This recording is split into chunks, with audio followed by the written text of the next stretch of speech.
queridos do terceiro ano, estamos aqui para mais uma aula e desta vez a gente vai estudar, sabe o quê? Capacitores. O que são capacitores? Vem comigo.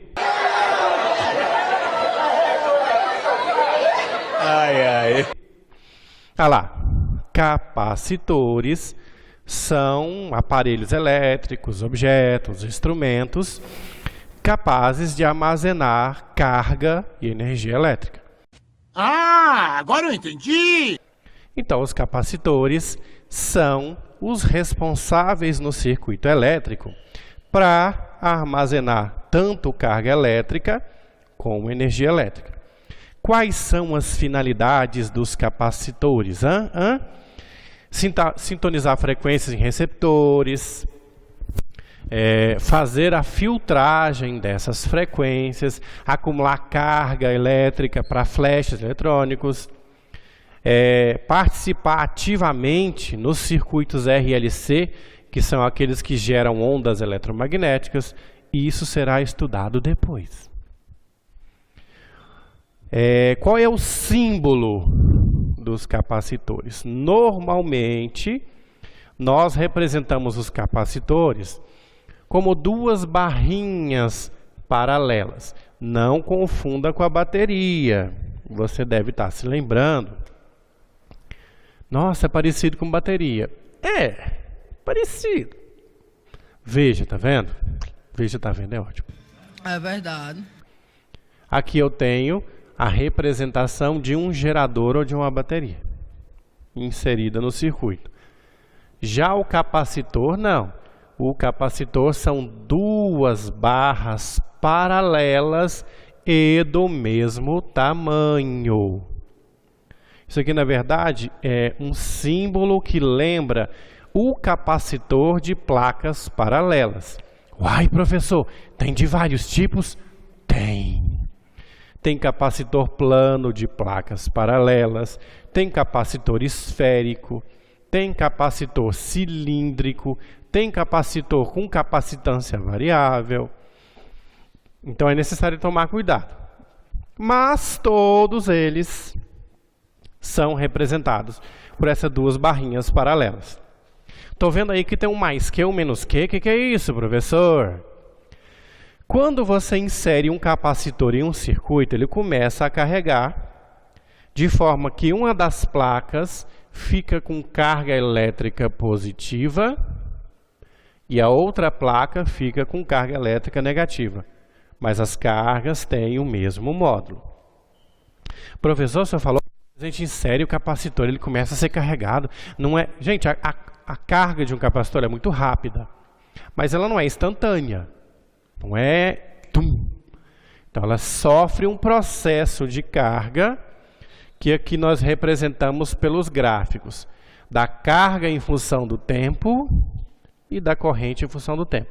Observe o que acontece.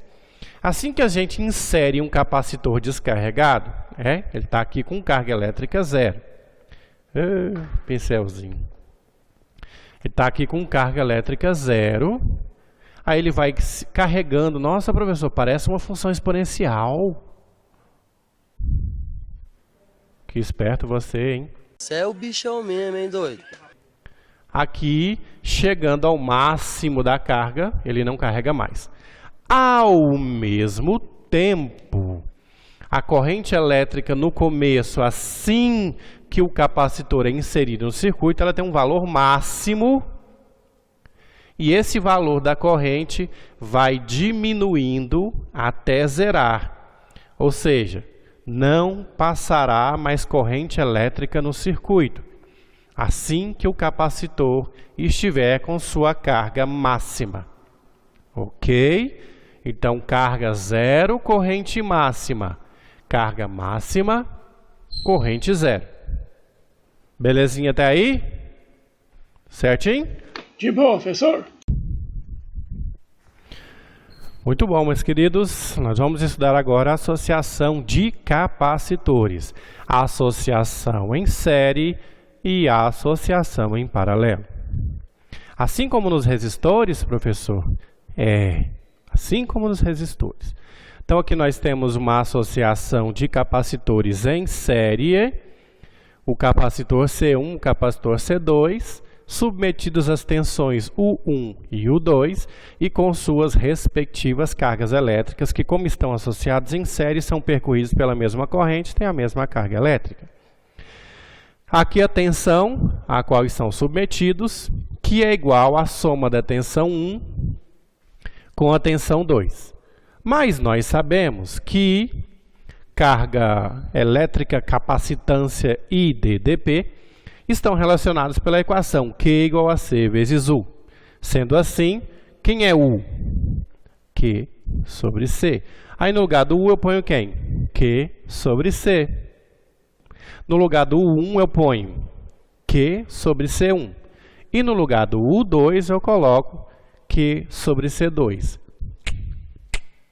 Cancelo os Qs e chego à expressão que a capacitância, aliás, o inverso da capacitância equivalente, é igual à soma do inverso das capacitâncias individuais. Beleza? Agora nós vamos estudar, nós vamos, na verdade, deduzir uma equação para a associação de capacitores em paralelo. Sabendo de antemão que, quando os capacitores estão em paralelo, a DDP entre as placas dos capacitores é igual, tá? Para todos os capacitores. Vamos observar o nosso desenhozinho. Então, aqui nós temos o capacitor de capacitância C1. Aqui nós temos o capacitor de capacitância C2. Entre as placas do capacitor de capacitância C2, nós temos a carga Q2, de mesmo módulo com sinais opostos, como tem que ser. Entre as placas do capacitor C1, nós temos a carga Q1, mais e menos, né? Mesmo módulo, porém sinais opostos, como tem que ser. E a DDP entre as placas do capacitor C1 igual a DDP entre as placas do capacitor C2. Ok?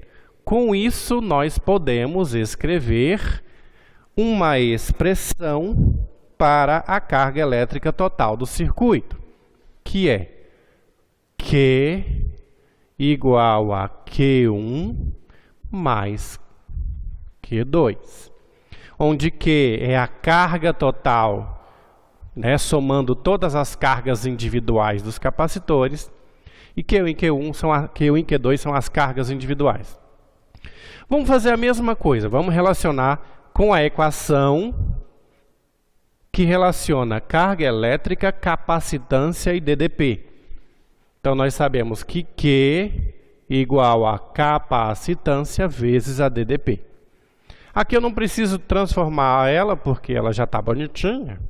Repare que Q é Q mesmo. Então, fica C total vezes U igual. No lugar de Q1, a gente coloca C1 vezes U. E no lugar de Q2, a gente coloca C2 vezes U.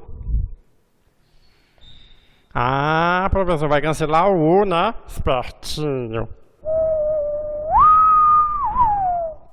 E aí, nós chegamos à conclusão que a capacitância equivalente é igual à soma das capacitâncias individuais.